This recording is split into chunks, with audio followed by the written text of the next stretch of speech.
Guys মই আছোঁ বৰ্তমান নগাঁৱৰ কেফে গচ্ছাপত আৰু ইয়াৰ লোকেশ্যন হ'ল ডিমৰুগুৰিৰ পৰা জাচিংফা যোৱা ৰাস্তাটোত অলপ সোমাই আহি লেফ্ট ছাইডত।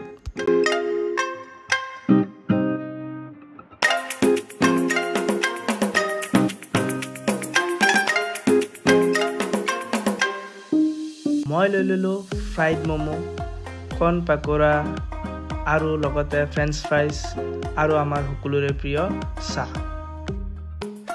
এতিয়া মই ট্ৰাই কৰি আছোঁ কৰ্ণ পাকোৰা আৰু ইয়াৰ টেষ্টটো বহুত ভাল আছিল। আৰু মই ট্ৰাই কৰিলোঁ ইলাইচি চাই আৰু ইয়াৰ টেষ্টটো বহুত ভাল আছিল। লগতে মই ট্ৰাই কৰিলোঁ চিকেন ফ্ৰাইড ম'ম' আৰু ইয়াৰ ম'ম'টো বহুত টেষ্টি আছিল। এতিয়া মই ট্ৰাই কৰিলোঁ মোৰ ফেভৰেট ফ্ৰেঞ্চ ফ্ৰাইজ আৰু টমেটো কেটচুপৰ লগত খাই মোৰ বহুত ভাল লাগিছিল। যদি আপোনালোকৰ টেষ্টি খাদ্য খাব বিচাৰে তেতিয়া ভিজিট কৰক কেফে গচ্ছাপ।